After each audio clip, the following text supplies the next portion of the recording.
بزرگان محترم اور برادران عزیز، الحمدللہ ثم الحمدللہ، ابھی آپ حضرات کے سامنے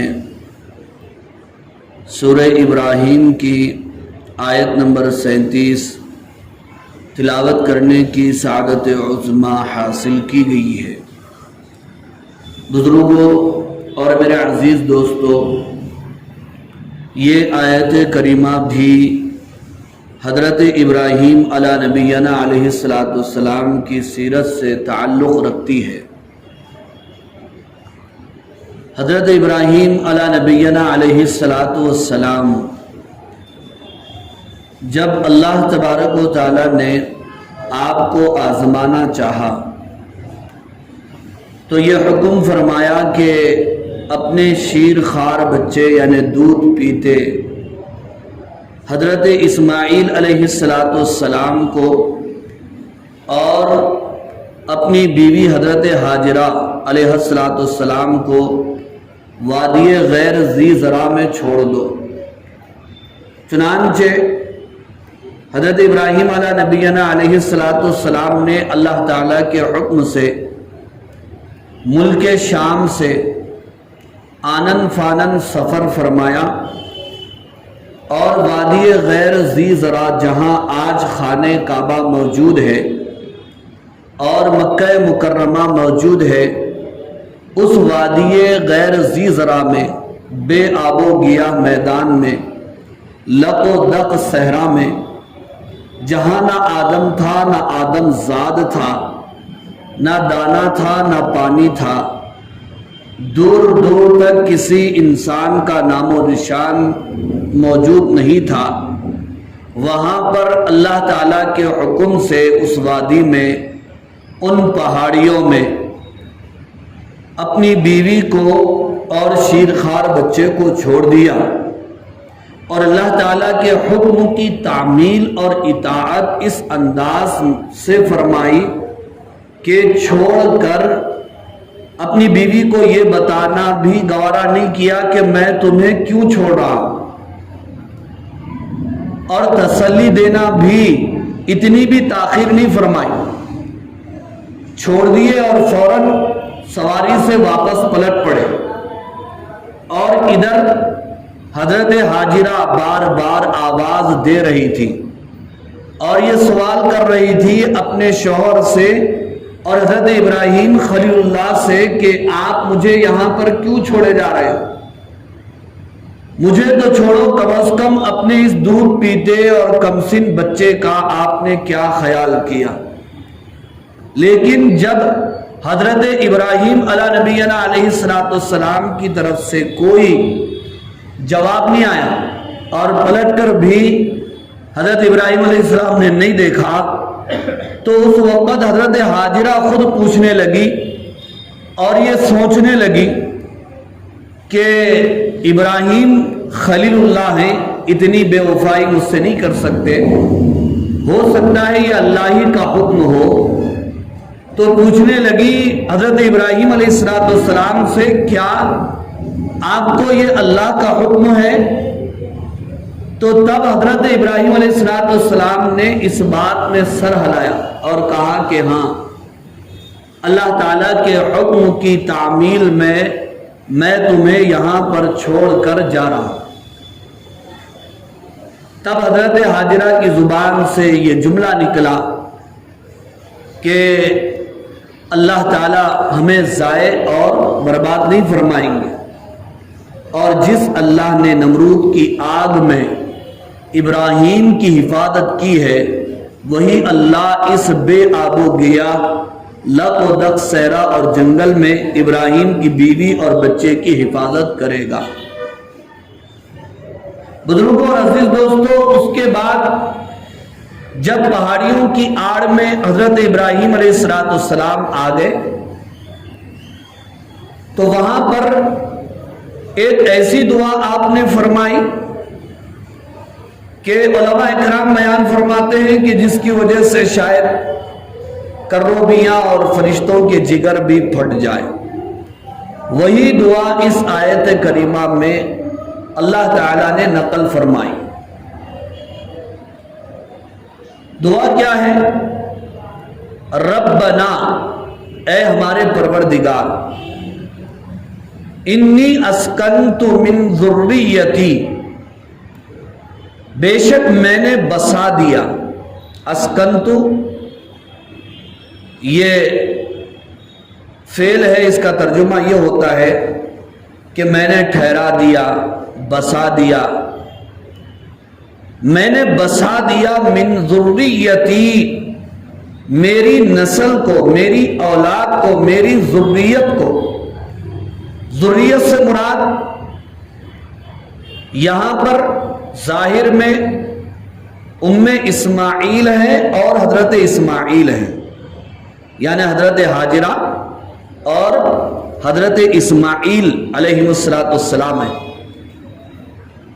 اور ہو سکتا ہے حضرت ابراہیم علیہ نبینا علیہ السلام کے ذہن میں اللہ تعالیٰ کی طرف سے یہ بات ڈال دی گئی ہو، یا وحی کے ذریعے معلوم ہو چکا ہو کہ آپ کی اولاد کو اور نسل کو یہیں پر آباد ہونا ہے، اس لیے انہوں نے یہ دعا فرمائی، من ذریتی، اے اللہ میں نے اپنی ذریت کو، اپنی نسل کو، اولاد کو بسا دیا ہے، بواد غیر ذی زرع، ایک ایسی وادی میں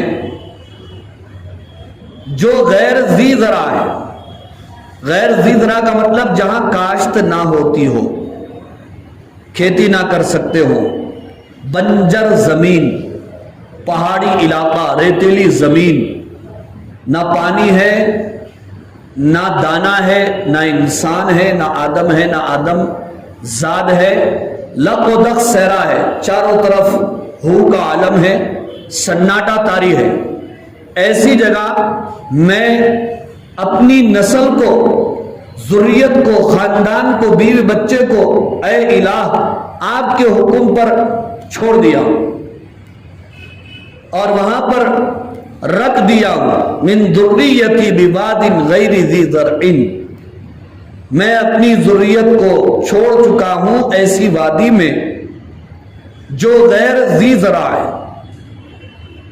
وادی کسے کہتے ہیں؟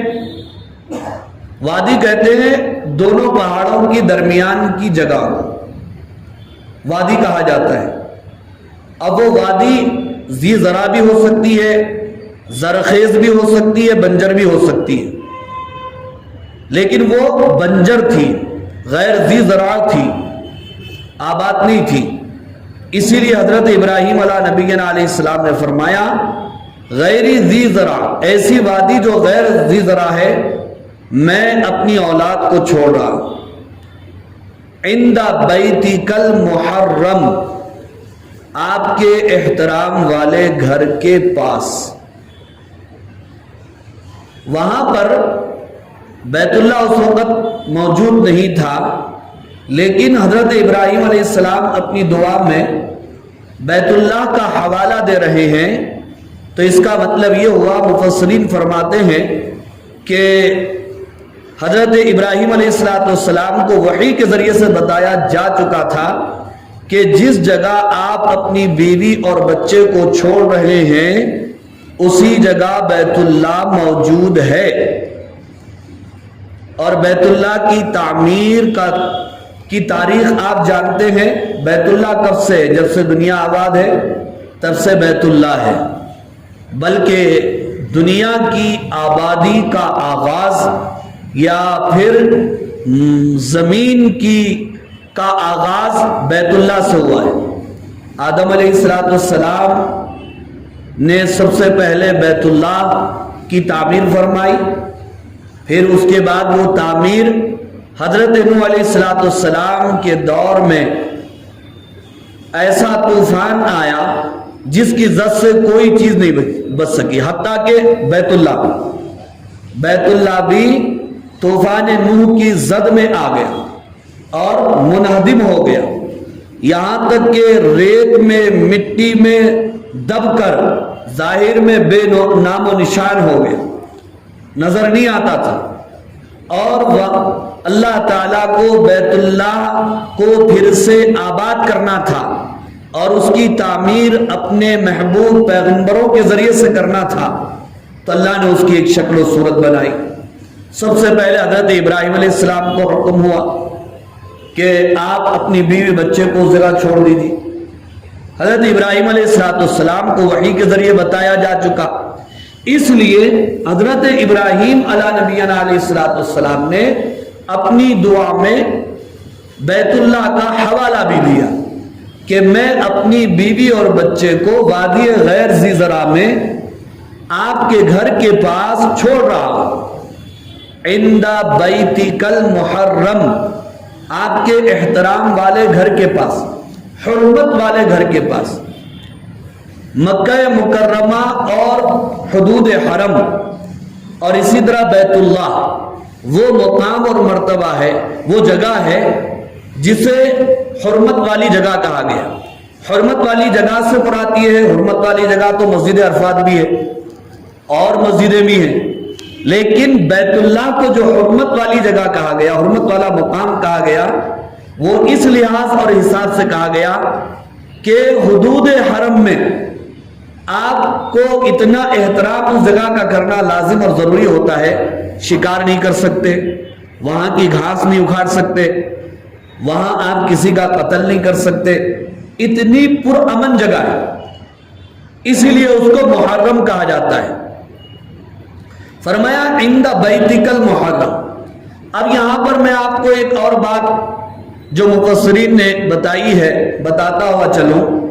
حضرت ابراہیم علیہ السلام نے اپنی بیوی اور بچے کو جو وادی میں چھوڑ دیا تھا، وہ اللہ کے حکم سے چھوڑ دیا تھا، کیا ان کی اتباع میں یا ان کی تقلید میں اور آپ بھی اپنی بیوی بچے کو ایسا بے سر و سامان چھوڑ سکتے ہیں؟ نہیں چھوڑ سکتے۔ وہ اللہ کے نبی اور پیغمبر تھے، ان کو اللہ کو آزمانا مقصود تھا، آزمائش لینا تھا، اس لیے حضرت ابراہیم علیہ السلام نے چھوڑ دیا۔ کوئی دوسرا اگر ایسا چھوڑ دے گا تو پھر وہ گنہگار ہوگا، جائز نہیں اس کے لیے۔ ابراہیم علیہ السلام نے اپنے بیٹے کے گلے پر چھری چلا ڈالی تھی، تو کیا ہم بھی اپنی اولاد کے گلے پر چھری چلا ڈالیں گے؟ نہیں کر سکتے، جائز نہیں ہے یہ۔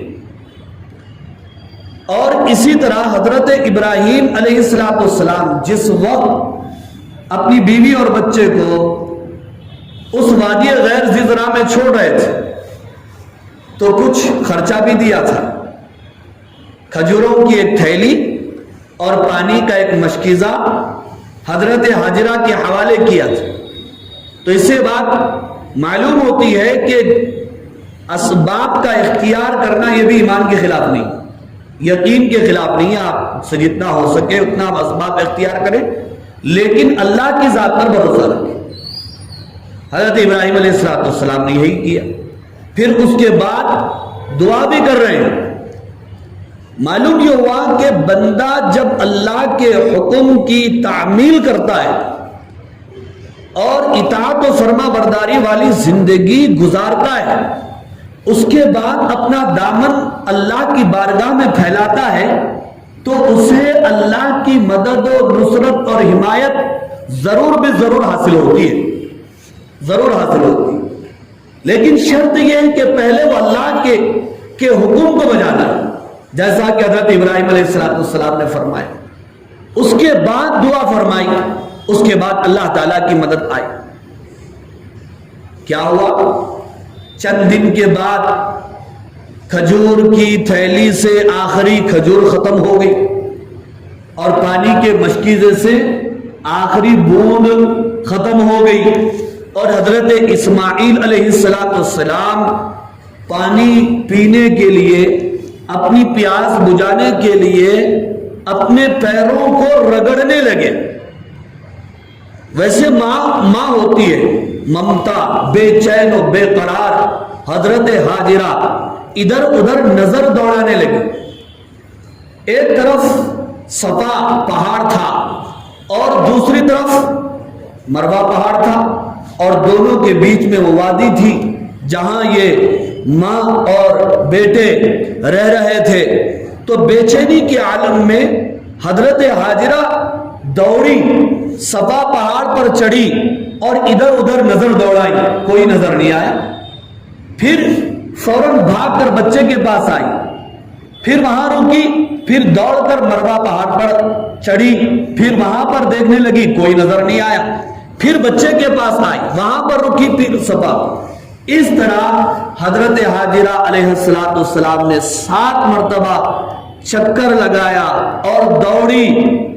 اللہ تعالیٰ کو یہ ادا اتنی پسند آئی، قیامت تک آنے والے حجاج کو حکم ہوا کہ تم حضرت ہاجرہ کے اس اسوے اور نمونے کو اپناؤ، صفا اور مروہ کے درمیان تم بھی 7 مرتبہ چکر لگا۔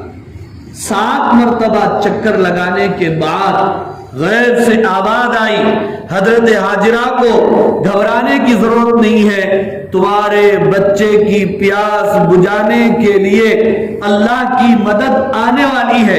اور اللہ نے حضرت جبرائیل علیہ السلام کو بھیجا، جنہوں نے اپنے مبارک پر کو حضرت اسماعیل علیہ السلام کے پیروں کے نیچے مارا، تو وہاں سے پانی کا چشمہ ابل پڑا اور حضرت ہاجرہ آئی، پانی کو، بہتے ہوئے چشمے کو، ابلتے ہوئے چشمے کو روکنے لگی، وہ جو رک نہ سکا اور پانی آگے جانے لگا تو وہ کہنے لگی زم زم زم زم۔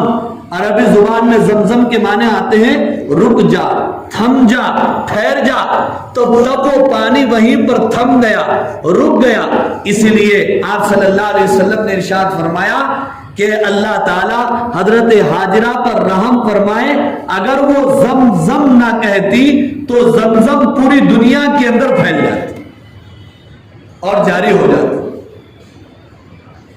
مائے زمزم بڑا عجیب پانی ہے، حدیث میں آتا ہے جس کا مفہوم یہ ہے جس مقصد کے لیے اس پانی کا استعمال کیا جاتا ہے اللہ اس مقصد کو پورا فرماتے ہیں۔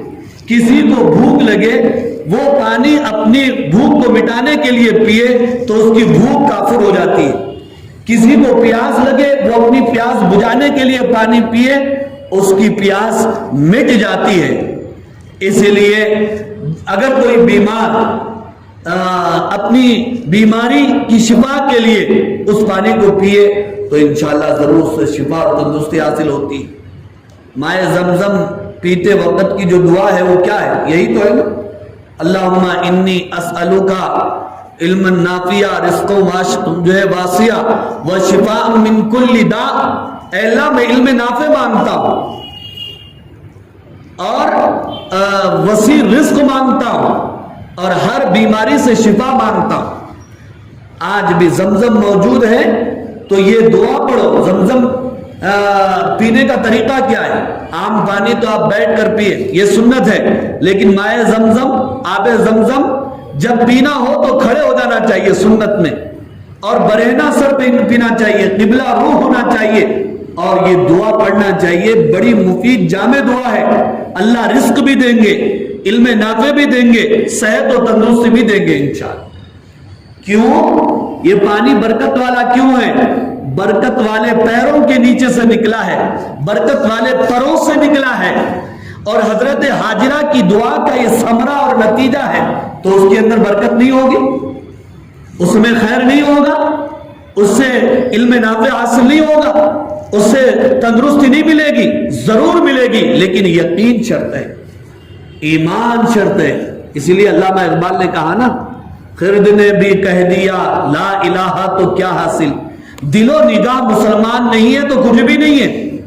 یہ چیزوں میں اگر یقین و عقیدہ ہو، اس کے بعد آپ پی کر دیکھیں، انشاءاللہ ضرور جو ہے فائدہ اس کا حاصل ہو۔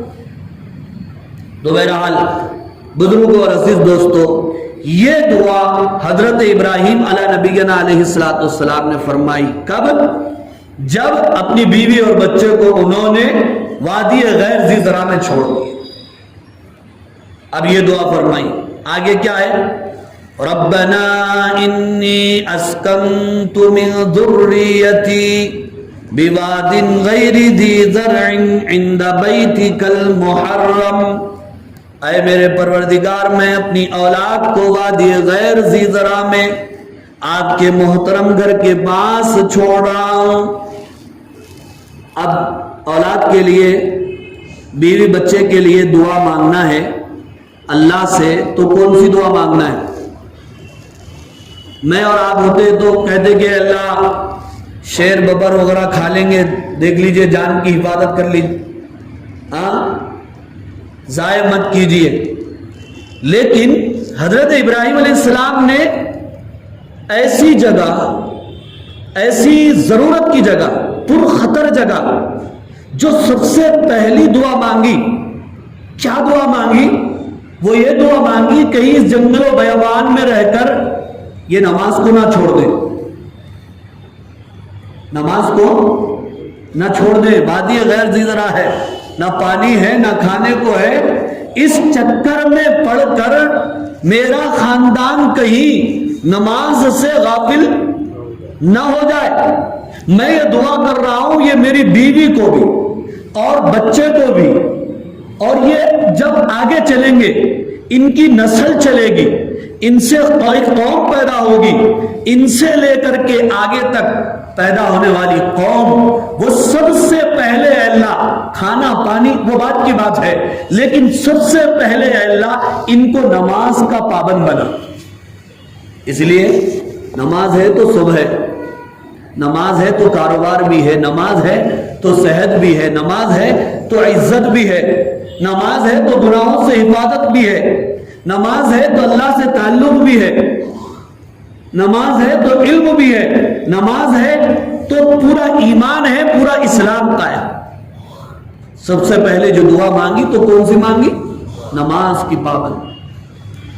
فرمایا ربنا لیقیموا الصلاۃ، اے پروردگار میری یہ دعا ہے میری اولاد کے لیے کہ ان کو سب سے پہلے نماز کا پابند بنا، یہ نماز قائم کرنے والے، نمازوں کا اہتمام کرنے والے بن جائیں.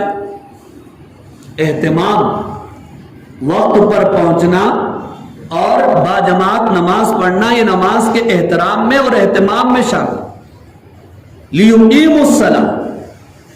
اب اس کے بعد دوسری دعا کیا مانگی؟ یہ دیکھیے، پہلی دعا نماز کے اہتمام کی، اب دوسری دعا یہ مانگی فَاجْعَلْ أَفْئِدَةً مِّنَ النَّاسِ تَهْوِي إِلَيْهِمْ. اے پروردگار آپ لوگوں کے دلوں کو ان کی طرف مائل فرما. کیوں؟ حب جاہ، دو چیزیں ہیں نا خطرناک ہے نا، ایک حب مال، ایک حب جاہ. انسان میں یہ دو صفتیں بڑی خطرناک ہیں. مال کا بڑا حریص ہوتا ہے، اور حب جاہ میں عورت کا خواہش مند ہوتا ہے، اور وہ یہ پسند کرتا ہے لوگ اس کی تعریف کریں، لوگ اس کی جی حضوری کریں اور اس کی خوشامدی کریں. یہ تو بری چیزیں ہیں نا. لیکن حضرت ابراہیم علیہ السلام یہاں پر کیا دعا کر رہے ہیں؟ لوگوں کے دلوں کو ان کی طرف مائل فرما. کیوں مائل فرما؟ تاکہ یہ لوگوں کے رہنما بن جائے، تاکہ لوگوں کے مقتدا بن جائے. تو معلوم یہ ہوا کہ دین کی خدمت آپ اسی وقت صحیح طور پر کر سکتے ہیں جب لوگ آپ کی طرف مائل ہوں گے، لوگوں میں آپ کا مقام اور مرتبہ ہوگا، آپ کو اقتدار حاصل ہوگا، تو لوگ آپ کی بات کو سنیں گے. اس لیے حضرت ابراہیم علیہ السلام نے دعا مانگی. اس لیے نہیں جی حضوری کے لیے، خوشامدی کے لیے، نام و نمود کے لیے، شہرت طلبی کے لیے دعا نہیں فرمائی. کیوں فرمایا؟ تاکہ آپ کی نسل کو اقتدار حاصل ہو اور اس اقتدار کے ذریعے سے لوگوں تک پہنچے اور دین کا کام کرے. پھر اس لیے بھی دعا مانگی ہوگی. یہ تو وادی غیر ذی زرع ہے اور آبادی تو کچھ بھی نہیں ہے. لوگ مائل ہوں گے تو ہی یہاں پر آبادی ہوگی نا بھائی. آپ کا گھر بھی ہے، میری بیوی بھی ہے، بچے بھی ہیں. اللہ لوگ یہاں پر آئیں گے تو آبادی ہوگی، لوگ نہیں آئیں گے تو آبادی کیسے ہوگی؟ چنانچہ ابراہیم علیہ السلام کی اس دعا کی جوانی حج کے موقع پر آپ کو نظر آئے گی. لوگ کیسے پرہجوم انداز میں وہاں پر آتے ہیں، پروانہ وار آتے ہیں۔ اس دعا کی ابتدا کس انداز میں ہوئی؟ جب حضرت اسماعیل علیہ السلام اس مائع زمزم کے پاس رہنے لگے تھے تو اللہ نے حضرت ابراہیم علیہ السلام کی اس دعا کو قبول کیا۔ قبیلہ جرہم ایک قبیلہ عرب کا گزر رہا تھا، اس نے دیکھا کہ کچھ پرندے ایک جگہ منڈلا رہے ہیں، تو اس کے دل میں ایک خیال آیا کہ پرندے عام طور پر وہاں منڈلاتے ہیں جہاں پانی ہوتا ہے، تو ضرور یہاں پر پانی ہوگا۔ ان کا قیاس اور اندازہ صحیح نکلا۔ وہ وہاں پر پہنچے تو دیکھا کہ ایک ماں اپنے بچے کے ساتھ پانی کے چشمے کے پاس ہے، تو اس قبیلے نے اجازت مانگی۔ حضرت حاجرہ نے اجازت دی اس شرط پر کہ آپ پانی استعمال کر سکتے ہیں، لیکن پانی کی تولیت آپ کو نہیں ہوگی، پانی کا پورا حق مجھے ہوگا، آپ کو نہیں ہوگا، آپ استفادہ کیجئے، پانی استعمال کیجئے، لیکن اس پر حق تو ہمارا ہی ہوگا، آپ کا نہیں ہوگا۔ قبیلہ جرہم نے اس بات کو مان لیا اور وہ وہیں پر رہ گیا اور آباد ہو گیا، اور قبیلہ جرہم سے مکہ کی بستی آباد، یہاں تک کہ حضرت اسماعیل علیہ السلام جب بڑے ہوئے تو قبیلہ جرہم کی کسی لڑکی سے حضرت اسماعیل علیہ السلام کا نکاح اور شادی ہو گئی۔ حضرت ابراہیم علیہ السلام اس دوران ملک شام سے آتے جاتے تھے، وہ بھی ایک معجزہ ہے، ورنہ ملک شام اور خانہ کعبہ کے درمیان تقریباً 1500 کلومیٹر کا فاصلہ ہے، لیکن آتے جاتے تھے، براق سے آتے تھے، کسی اور سواری سے آتے تھے۔ اللہ نے آپ کے لیے طی الارض کا معجزہ رکھ دیا تھا۔ ایک مرتبہ آپ تشریف لائے اور حضرت اسماعیل علیہ السلام کی بیوی سے ملاقات ہوئی تو پوچھا کہ اسماعیل کہاں ہے؟ وہ آپ کو پہچان نہ سکی، کہنے لگے کہ کسی کام سے وہ باہر چلے گئے۔ پوچھا زندگی کیسے گزر رہی ہے؟ تو بیوی نے شکایت کی کہ نہیں، بہت تنگ دستی ہے، کھانے پینے کو کچھ نہیں ہے۔ تو آپ نے کہا کہ ٹھیک ہے، جب اسماعیل آئیں تو ان سے یہ کہہ دینا کہ اس طرح کوئی انسان یا بوڑھا شخص آیا تھا اور اس نے ایک نصیحت کی ہے کہ اپنے گھر کی چوکھٹ بدل لیں۔ حضرت اسماعیل جب اپنے گھر آئے تو محسوس ہوا کہ کوئی یہاں پر آیا اور گیا۔ بیوی سے پوچھا تو بیوی نے سب بتایا، لیکن اس بزرگ کی نصیحت کو نقل نہیں کیا۔ تو حضرت اسماعیل نے پوچھا کہ اس بزرگ نے کچھ اور بھی نصیحت کی؟ تو تب کہنے لگی نہیں، میں نے ایسا کہا تھا تو انہوں نے مجھ سے کہا کہ اسماعیل سے کہو کہ اپنے گھر کی چوکھٹ بدل لیں۔ تب حضرت اسماعیل علیہ السلام نے اپنی بیوی سے پوری صورتحال بیان کی کہ وہ میرے والد محترم حضرت ابراہیم علیہ السلام ہیں، اور تم نے ان کے سامنے اپنی زندگی کے بارے میں شکایت کی تو ان کو پسند نہیں آیا۔ چوکھٹ بدلنے کا مطلب یہ ہے کہ میں تمہیں طلاق دے دوں، تمہارے اندر صفت شکر نہیں ہے، اس لیے میں اپنے باپ کی نصیحت پر عمل کرتے ہوئے تمہیں طلاق دے دوں۔ اس کے بعد دوسرا نکاح فرمایا۔ پھر ایک مرتبہ حضرت ابراہیم علیہ السلام تشریف لائے، وہ بیوی سے انٹرویو لیا اور بیوی نے کہا کہ الحمدللہ ہم سب ٹھیک ہیں، اچھے ہیں، اللہ کا کرم ہے، خوشحال آسودہ حال زندگی گزر رہی ہے۔ تب کہا کہ اسماعیل آئے تو بتا دینا کہ اس طرح ایک بزرگ انسان آیا تھا اور یہ نصیحت کی تھی کہ اپنے گھر کے چوکھٹ کو سنبھال کے رکھنا۔ تو بہرحال بزرگ اور عزیز دوستو، حضرت اسماعیل علیہ السلام تو سمجھ گئے اور یہ سمجھ گئے کہ والد محترم ہے، اور اس طرح نصیحت فرمائی اور اس بیوی کی تعریف کی۔ تو ایسی دعا قبول ہوئی، کیا ہے؟ فَاجْعَلْ أَفْئِدَةً مِّنَ النَّاسِ تَهْوِي إِلَيْهِمْ، اے اللہ، اے پروردگار، آپ لوگوں کے دلوں کو ان کی طرف مائل کر دیجیے۔ یہ دعا میں دوسری چیز تھی جو حضرت ابراہیم علیہ السلام نے اپنی اولاد کے لیے مانگی تھی۔ تیسری چیز کیا ہے؟ وَرَزُقْهُم مِّنَ الثَّمَرَاتِ، اے اللہ ان کو ثمرات، فروٹ نصیب فرما، پھل نصیب فرما۔ ثمرات، ثمرتن کی جمع، ویسے اس کے معنی کیا آتے ہیں؟ پھل کے آتے ہیں، لیکن یہاں پھل سے مراد کیا پھل ہی ہے یا سارے قسم کے پھل ہیں؟ بولتے نا محنت کرے تو پھل ملتا، تو کیا مطلب ہے؟ محنت کرے تو پھل ملتا کا مطلب کیا ہے؟ آم ملتا، جام ملتا،